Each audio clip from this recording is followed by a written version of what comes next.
नमस्कार दोस्तों, कविता Yadav YouTube channel पर आप सभी का स्वागत है।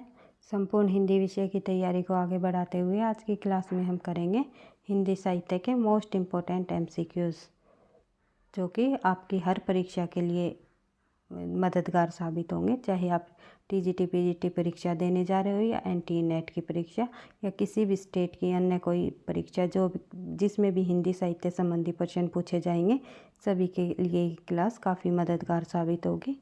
तो ज़्यादा टाइम वेस्ट न करते हुए शुरुआत कर लेते हैं आज की क्लास के क्वेश्चन नंबर 1 पर। खड़ी बोली का प्रयोग सबसे पहले किस पुस्तक में हुआ? खड़ी बोली का प्रयोग पूछा हुआ है भाई, ये नहीं पूछा हुआ खड़ी बोली जो है किस ग्रंथ की, जो खड़ी बोली का सबसे पहला ग्रंथ कौन सा है या सबसे पहला महाकाव्य कौन सा है या सबसे प्रथम कवि कौन सा है, ये नहीं पूछा हुआ। तो इसमें पूछा हुआ है खड़ी बोली का प्रयोग सबसे पहले किस पुस्तक में हुआ। तो सबसे पहले खड़ी बोली का प्रयोग जो है आपको प्रेम सागर में देखने को मिलेगा, जो कि लल्लू लाल जी की रचना है। लल्लू लाल, जिन्होंने 1800 ईस्वी में जो फोर्ट विलियम कॉलेज में अपनी अहम भूमिका निभाई थी, और जो लल्लू लाल जो है इन्होंने जो है प्रेम सागर रचना में खड़ी बोली का प्रयोग सबसे पहले प्रयोग खड़ी बोली का प्रेम सागर पुस्तक में देखने को मिलता है। अगर ये सन पूछ लिया जाए प्रेम सागर का तो 1804, ये आपको ध्यान रखना है। बढ़ते हैं आगे। 1804 है भाई, ये थोड़ा 9 सा बन गया था, इस प्रकार से बनाया था मैंने। तो देख लेते हैं अगला जो हमारा प्रश्न है। भारतीय भाषाओं को भारतीय संविधान के किस अनुसूची में शामिल किया गया है? तो भारतीय भाषाओं को भारतीय संविधान की किस अनुसूची में शामिल किया गया है, ये आपको बताना है। तो इसका जो सही आंसर हो जाएगा वो हो जाएगा 8वीं अनुसूची में, अष्टम अनुसूची में। भारतीय भाषाओं को भारतीय संविधान की अष्टम अनुसूची में शामिल किया गया है, और वर्तमान में अब केवल 22 भाषा उसमें शामिल है। अगर ये पूछ लिया जाए वर्तमान में कितनी भाषाएं हैं, तो 22 भाषाएं। जो सबसे पहले जब शामिल किया गया था 8वीं अनुसूची में, केवल 14 भाषाओं को शामिल किया गया था, ये आपको ध्यान रखना है। अगर ये पूछ लिया जाए कितनी भाषाओं को शामिल किया गया था, 14 भाषाओं को। फिर 21वां जो संशोधन हुआ था हमारा, तो उसमें केवल एक भाषा को जोड़ा गया था, जो कि सिंधी थी। सिंधी भाषा को जोड़ दिया गया था। कई बार परीक्षा में पूछा जाता है कि 21वें संशोधन में कौन सी भाषा को जोड़ा गया।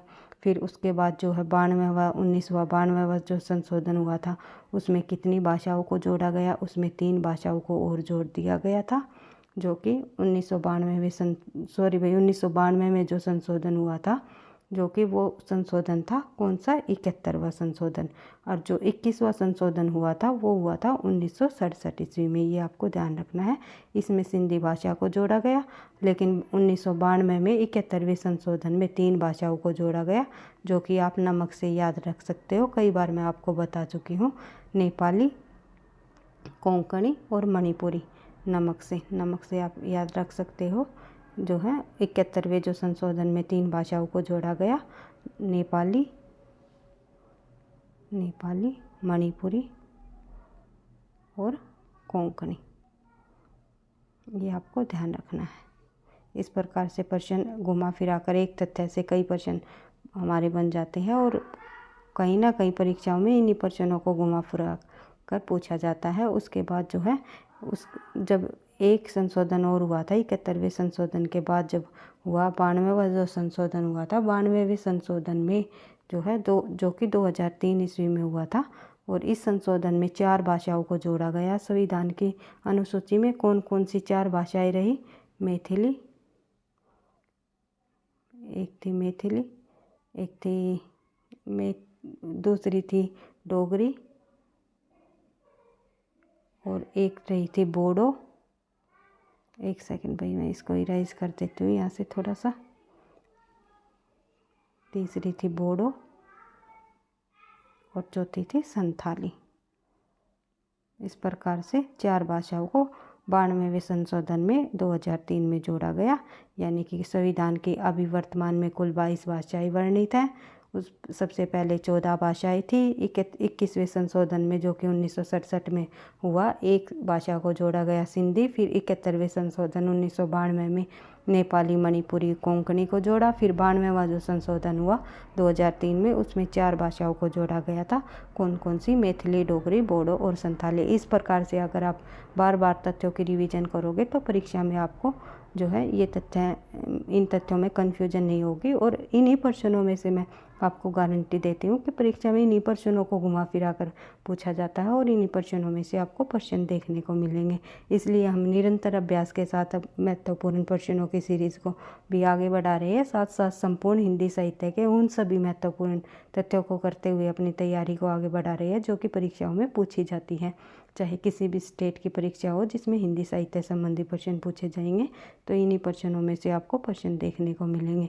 देख लेते हैं अगला जो हमारा प्रश्न है, पुष्टि मार्ग का आधार ग्रंथ कौन सा है? तो पुष्टि मार्ग का आधार ग्रंथ आपको बताना है भगवत गीता, महाभारत या रामायण या श्रीमद् भागवत। तो सही आंसर हो जाएगा श्रीमद् भागवत, जो कि सूरदास जी ने भी पुष्टि मार्ग भक्ति को अपनाया था और वल्लभाचार्य पुष्टि मार्ग के प्रवर्तक माने गए हैं। तो देख लेते हैं अगला जो हमारा प्रश्न है, हिंदी साहित्य के आदिकाल का अभिनव जयदेव किसे कहा जाता है? आप सभी को पता है विद्यापति जी को हिंदी साहित्य के आदिकाल का अभिनव जयदेव किसे कहा जाता है और किस आधार पर कहा जाता है ये आपको बताना है। तो ये पदावली जो इनकी रचना है, पदावली की जब इन्होंने रचना की, पदावली इनकी रचना प्रसिद्धि का आधार बनी इनकी, और इसी रचना के आधार पर जो है इन्हें अभिनव जयदेव की उपाधि भी मिली है। क्योंकि जो जयदेव का गीत गोविंद, जो संस्कृत के विद्वान रहे है, कवि रहे है जयदेव जी, इन्होंने गीत गोविंद रचना की थी और उन्हीं को आधार बना करके जो है विद्यापति ने पदावली रचना की। इस प्रकार से इन्हें कवि कंठाभरण के नाम से भी जाना जाता है, मैथिल कोकिल भी कहा जाता है और अभिनव जयदेव भी कहा जाता है, और अन्य कई नामों से भी जो है विद्यापति को जाना गया है। वो हम विद्यापति को जब हमने पढ़ा था सभी को बिल्कुल एक एक तथ्यों को हमने डिटेल से कर लिया था, तो उनको आप रिवाइज कर सकते हो। जिस भी बच्चे ने पीछे की कवियों की सीरीज़ में आपको जो है आदिकाल से लेकर के लगभग रीतिकाल के सभी कवियों से संबंधित आपके तथ्य देखने को मिल जाएंगे। तो देख लेते हैं अगला जो हमारा प्रश्न है, चक्कर का चक्का हो जाना किस ध्वनि प्रवृत्ति का उदाहरण है? तो चक्कर का चक्का हो जाना जो आपको समीकरण ध्वनि का उदाहरण मिलेगा। बढ़ते हैं आगे, अगला जो हमारा प्रश्न है, ग्रीम नियम किस भाषा की ध्वनि से संबंधित है? तो ग्रीम नियम जो है किस भाषा की ध्वनि से संबंधित है ये आपको बताना है। इसका सही आंसर हो जाएगा जर्मन भाषा की ध्वनि से संबंधित है ग्रीम नियम। बढ़ते हैं अगला जो हमारा प्रश्न है, कृष्ण गीतावली किसकी रचना है? मीराबाई, रसखान, सूरदास या तुलसीदास? तुलसीदास जी की रचना है कृष्ण गीतावली। एक सेकंड भाई। कृष्ण गीतावली जो रचना है वो तुलसीदास जी की है। आप सभी को पता है रामचरितमानस इनकी अवधी भाषा का महाकाव्य रहा है। तो रामचरितमानस, विनय पत्रिका, वैराग्य संदीपनी, कृष्ण गीतावली, दोहावली, कवितावली आदि बहुत सारी रचनाएं हैं तुलसीदास जी की, जो कि आचार्य रामचंद्र शुक्ल ने 12 प्रमाणिक रचनाएं मानी है। लेकिन अगर आपसे ये पूछ लिया जाए कृष्ण गीतावली की जो भाषा है वो क्या है, तो वो ब्रज भाषा है। मैंने आपको ट्रिक के साथ आपको बताया हुआ है।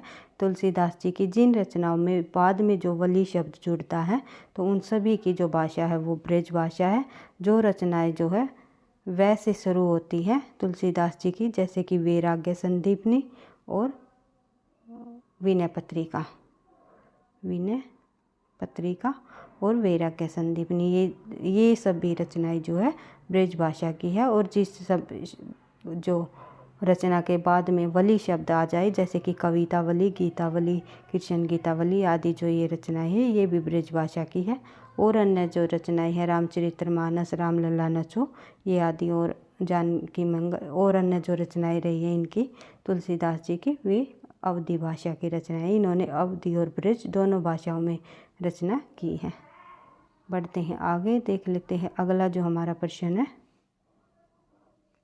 आवत जात पन्हैया टूटी बिसरी गयो हरि नाम। जो ये पंक्ति है ये किस कवि की है? कहा जाए तो किस संत कवि की है? जो है भक्ति काल के अंतर्गत किस कवि ने ये लिखी है ये पंक्ति, आवत जात पन्हैया टूटी बिसरे गयो हरि नाम। जो ये पंक्ति है ये जो है ये कुम्भन दास जी की हैं।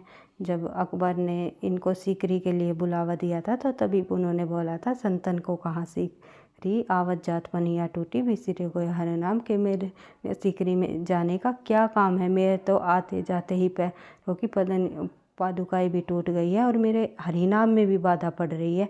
संतों का तो काम है हरि का नाम लेना और भक्ति करना, ईश्वर की भक्ति करना ही जो है संतों का काम है, उन्हें सीकरी में जाने का क्या काम है। तो इस प्रकार से कुम्भन दास जी ने ये पंक्ति लिखी थी। उसके बाद देख लेते हैं अगला जो हमारा प्रश्न है, कुंदन को रंग फीको लगे झलके अति अंगनी चरु गोराई। जो ये पंक्ति है ये रीतिकाल के किस कवि की है, तो भूषण की, बिहारी की, देव की या मतीराम की। मतीराम की ये प्रसिद्ध पंक्ति रही है रीतिकाल के अंतर्गत। बढ़ते हैं अगला जो हमारा प्रश्न है, देख लेते हैं। तंत्रीनाद कवित रस सरस राग रति रंग अन बूढ़े बूढ़े तिरे जे बूढ़े सब अंग। जो इसमें जो है इस दोहे में किस अलंकार का प्रयोग किया गया है, तो इस दोहे में जो है विरोधाभास अलंकार दिखाया गया है। अलंकारों से संबंधित भी हम एक क्लास करेंगे, तब आपको ये समझ आ जाएगा किस प्रकार से अलंकारों की पहचान करी जा सकती है। पंक्तियों के देखकर या वर्णों को देख कर के हम किस प्रकार से पहचान कर सकते हैं। पढ़ते हैं आगे। हिम की टेरनी किस की रचना है, तो आप सभी को पता है हिम की टेरनी जो है माखनलाल चतुर्वेदी जी की रचना है। अगला जो हमारा प्रश्न है, और माखनलाल चतुर्वेदी जी को किस रचना पर साहित्य अकादमी पुरस्कार मिला है, ये आपको कमेंट बॉक्स में लिख करके बताना है। देख लेते हैं हमारा जो प्रश्न है अगला, कछुआ धर्म किस विधा की रचना है। संस्मरण है, रेखा चित्र है, निबंध है या कहानी है।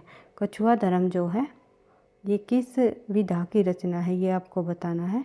ये इसका सही आंसर हो जाएगा निबंध। ये कछुआ धर्म जो है चंद्रदत्त शर्मा गुलेरी जी का एक प्रसिद्ध निबंध रहा है। बढ़ते हैं अगला जो हमारा प्रश्न है, देख लेते हैं। ए लड़की किसकी रचना है, तो ए लड़की किसकी रचना है, ये प्रसिद्ध रचना रही है कृष्णा शोभती जी की ए लड़की। उसके बाद बात करें अगला प्रश्न हमारा, तो चॉकलेट उपन्यास किसका है, तो चॉकलेट उपन्यास जो है पांडे बेचैन शर्मा उग्र जी का है। उसके बाद देख लेते हैं अगला जो हमारा प्रश्न है, शकुंतला की अंगूठी के नाटककार कौन है, तो शकुंतला की अंगूठी रचना जो है एक नाटक है और ये किस नाटककार की रचना है, ये आपको बताना है। तो प्रभाकर क्षेत्रीय जी की रचना रही है ये। बढ़ते हैं अगला जो प्रश्न हमारा, आवेदना मिली विदाई किस नाटक के गीत की पंक्ति है, तो आवेदना मिली विदाई जो है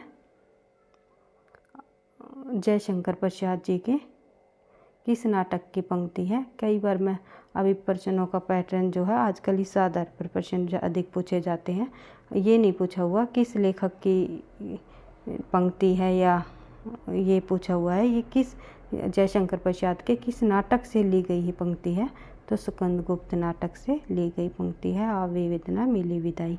अगला जो हमारा प्रश्न है, पत्रिकाओं से संबंधित सारिका पत्रिका का संपादन इनमें से किसने नहीं किया। नहीं पर आपको ध्यान रखना है, अगर आप परीक्षा में बैठे हो तो जल्दबाजी में जब आप प्रश्नों को पढ़ोगे तो केवल ये देख लेते हो कि इसमें क्या पूछा हुआ है, नहीं कि सारिका पत्रिका का संपादन, इतना ही पढ़ करके आप आंसर लगा कर आ जाओगे कि मोहन राकेश भी है। भाई ये मोहन राकेश आंसर हो जाएगा, क्योंकि जो सारिका पत्रिका का संपादन संभाला था कई जो साहित्यकारों ने किया था, तो जैसे कि एक रहे चंद्रगुप्त विद्यालंकार, मोहन राकेश और कमलेश्वर। इसमें नहीं पूछा हुआ है तो राजेंद्र यादव शामिल नहीं थे। राजेंद्र यादव ने जो है हंस पत्रिका का संपादन किया था, ये भी आपको ध्यान रखना है, क्योंकि एक तथ्य से आपको कई प्रश्नों को लेते हुए चलना है, इस तरह आपकी अच्छी तैयारी हो पाएगी। बढ़ते हैं आगे, देख लेते हैं अगला जो हमारा प्रश्न है, महात्मा गांधी अंतर्राष्ट्रीय हिंदी विश्वविद्यालय का मुख्यालय कहाँ है, तो महात्मा गांधी अंतर्राष्ट्रीय हिंदी विश्वविद्यालय का मुख्यालय वर्धा में रहा है। बढ़ते हैं आगे, देख लेते हैं अगला जो हमारा प्रश्न है, काव्यानुभूति की जटिलता चित्तवृत्तियों की संख्या पर निर्भर नहीं बल्कि संवादी विसंवादी वृत्तियों के द्वंद्व पर आधारित है। संवादी विसंवादी वृत्तियों के द्वंद्व पर आधारित काव्यानुभूति की जटिलता चित्तवृत्तियों जटिलता निर्भर बताई है, ना कि काव्यानुभूति चित्तवृत्तियों की संख्या पर निर्भर बताई है, वो बताई है आचार्य रामचंद्र शुक्ल जी ने। ये जो कथन है, क्योंकि आचार्य रामचंद्र शुक्ल जी का कथन चाहे कहीं से भी संबंधित हो, आदिकाल से हो, रीतिकाल से हो, या भारतीय काव्य शास्त्र से हो, या हिंदी साहित्य से हो, या फिर किसी साहित्यकार से संबंधित हो, या फिर काव्य शास्त्र से संबंधित हो, कहीं ना कहीं आचार्य रामचंद्र शुक्ल जी के कथन हमेशा परीक्षा में हमें देखने को मिले हैं। तो देख लेते हैं अगला जो प्रश्न हमारा, लॉन्गजाइन्स के अनुसार उत्ताद का स्रोत क्या है। तो लॉन्गजाइन्स के अनुसार उत्ताद का जो स्रोत बताया है वो बताया है विचार। अगला जो प्रश्न है देख लेते हैं, निम्नलिखित बोलियों में से कौन सी बोली उत्तर प्रदेश की नहीं बोली जाती। उत्तर प्रदेश में कोई इनमें से कौन सी बोली नहीं बोली जाती? अवधी, ब्रज, खड़ी बोली या मैथिली। मैथिली जो है उत्तर प्रदेश की बोली नहीं है। और ये जो 3 अन्य बोलियां हैं, अवधी भी, ब्रज भी और खड़ी बोली, तीनों जो है उत्तर प्रदेश में बोली जाती हैं। बढ़ते हैं आगे, पुरानी हिंदी नामकरण किसने दिया? तो पुरानी हिंदी जो नामकरण है, अपभ्रंश भाषा को पुरानी हिंदी किन्होंने कहा?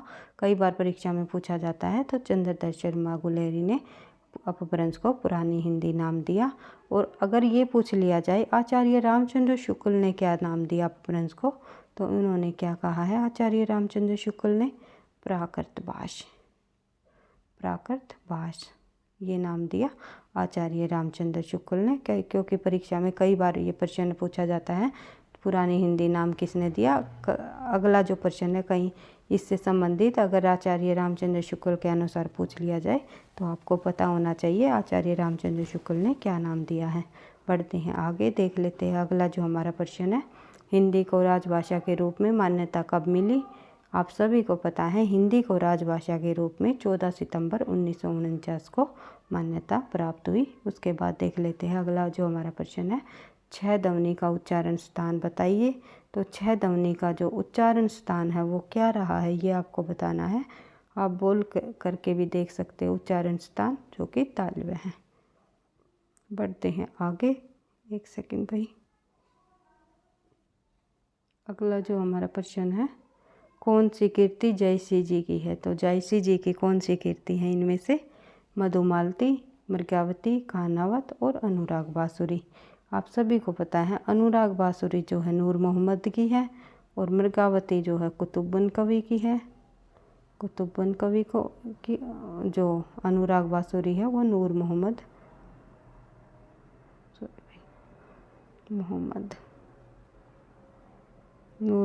की है। और उसके बाद जो है ये अगली है मधुमालती जो कीर्ति है वो सूफी संबंधी रचनाएं ये सभी की सभी। तो ये मधुमालती जो है मंजन कवि की है, मंजन, ये आपको ध्यान रखना है। लेकिन कानावत जो है, कानावत, आखिरी कलाम, पद्मावत, ये जो सभी रचनाएं हैं ये जयसी जी की है।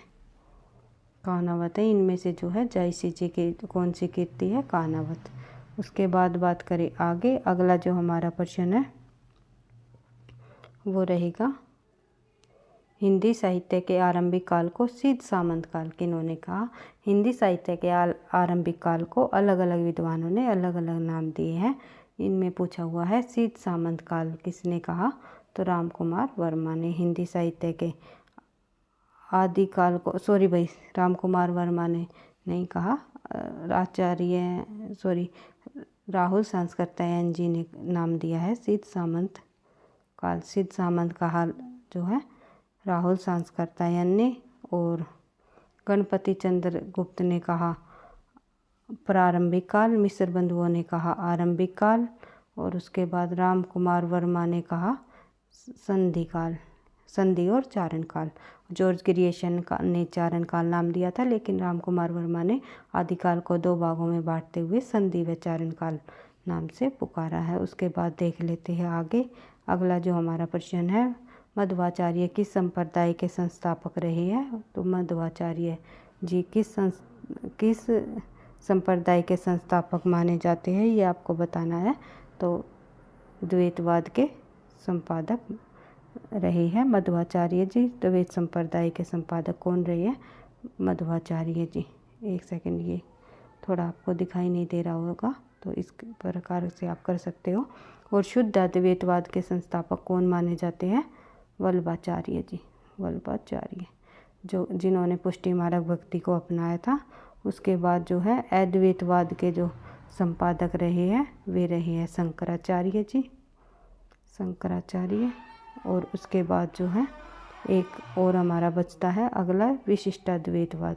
विशिष्टाद्वैतवाद के जो वो संपादक रहे हैं वे रहे, संस्थापक रहे, संपादक नहीं भाई, संस्थापक रहे हैं वे रहे हैं रामानुजाचार्य जी, रामानुजाचार्य। इस प्रकार से आपको हर एक प्रश्नों को चारों तथ्यों को देखते हुए बार बार रिवाइज करते हुए करना है, ताकि जो परीक्षा में आपको किसी भी प्रकार की कठिनाई का सामना नहीं करना पड़े। बढ़ते हैं, अगला जो आज का हमारा प्रश्न है, तुलसीदास की किस रचना का संबंध ज्योतिषी से है? तो तुलसीदास जी की किस रचना का संबंध ज्योतिषी है? वो रचना रही है तुलसीदास की रामाज्ञा प्रश्न। रामाज्ञा प्रश्न का संबंध जो है ज्योतिषी से माना जाता है। बढ़ते हैं, अगला जो हमारा प्रश्न है, निम्नलिखित में से कौन रीतिसिद्ध कवि है? तो आप सभी को पता है बिहारी प्रसिद्ध कवि रहे हैं रीतिसिद्ध, देव, मतीराम और पद्माकर, तीनों के तीनों ये जो है रीतिबद्ध कवियों में शामिल है। बढ़ते हैं, अगला जो हमारा प्रश्न है, हिंदी प्रदीप के संपादक कौन माने जाते हैं? तो हिंदी प्रदीप जो पत्रिका है उसके संपादक पूछे हुए हैं। तो हिंदी प्रदीप पत्रिका के संपादक जो है बालकृष्ण भट्ट जी हैं, जो कि 1877 ईस्वी की है। और कहाँ से निकाली? इलाहाबाद से।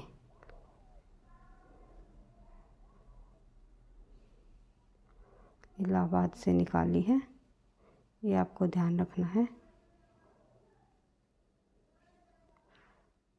इलाहाबाद से 1877 में निकाली गई पत्रिका है हिंदी पत्रिका, ये आपको ध्यान रखना है। उसके बाद देख लेते हैं अगला जो हमारा प्रश्न है, शेर सिंह का शस्त्र समर्पण। शेर सिंह का शास्त्र समर्पण ये किस रचनाकार की रचना है? ये आपको बताना है।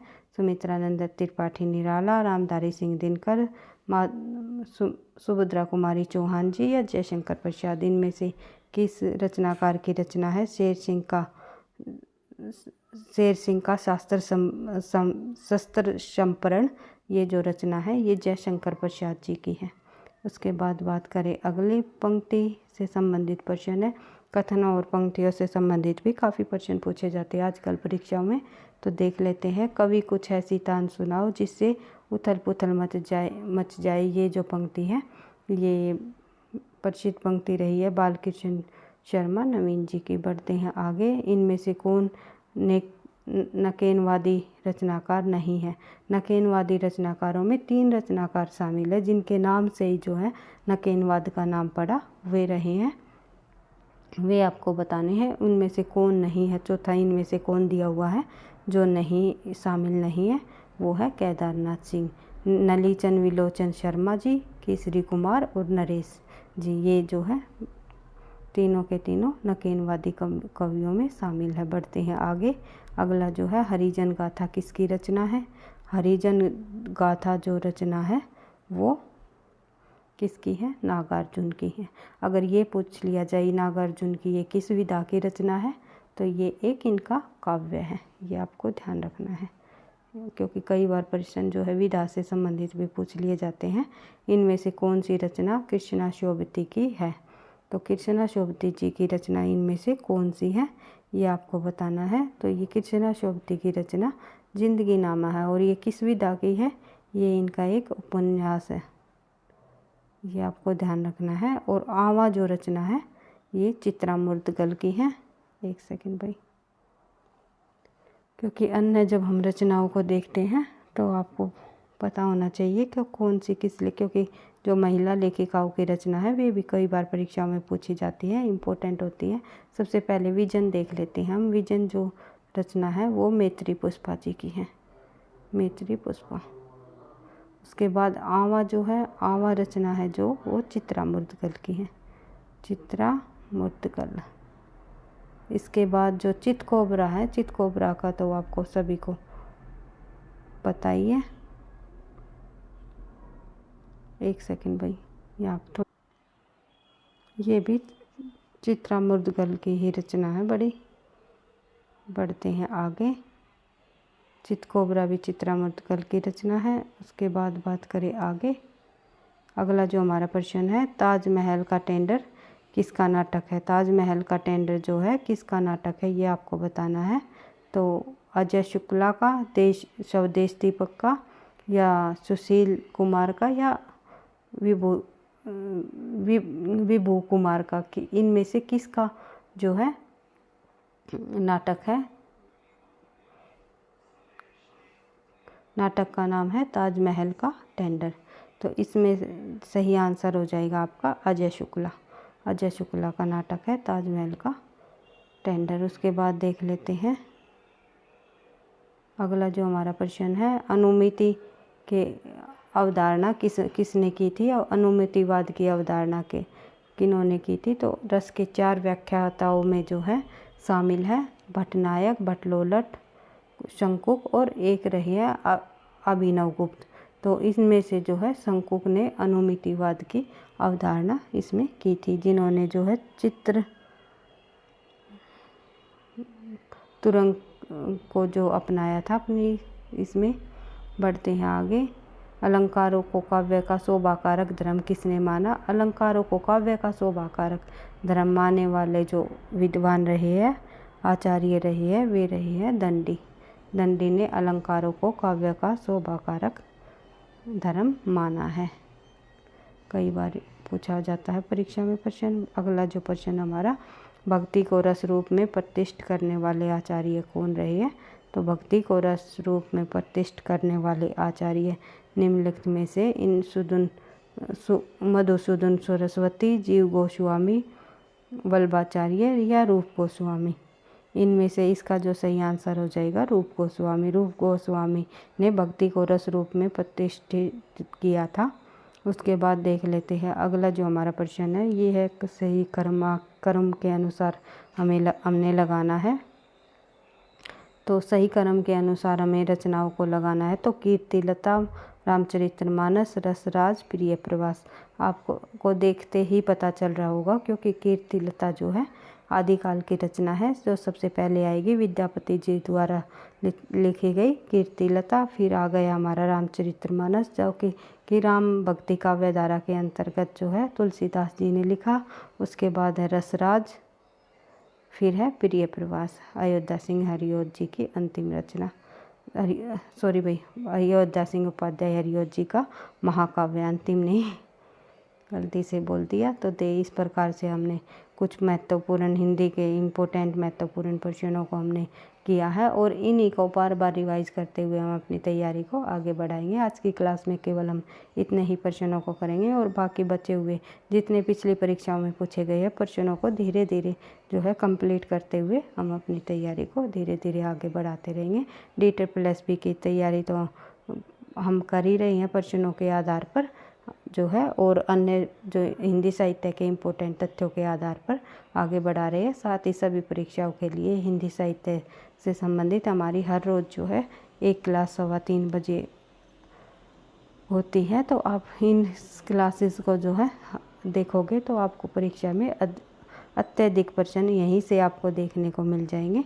तो इन्हीं प्रश्नों को बार बार रिवाइज करते हुए आपको अपनी तैयारी को धीरे धीरे जो है आगे बढ़ाते हुए चलना है। वीडियो पसंद आई तो लाइक करना है, क्योंकि आपके एक लाइक और कमेंट से ही मुझे नेक्स्ट क्लास बनाने का मोटिवेशन मिलता है। और दोस्तों के साथ शेयर करना है। चैनल पर पहली बार हो तो सब्सक्राइब कर लेना, ताकि नोटिफिकेशन आपको समय पर मिलता रहे। पढ़ते रहना, आगे बढ़ते रहना। थैंक यू, धन्यवाद।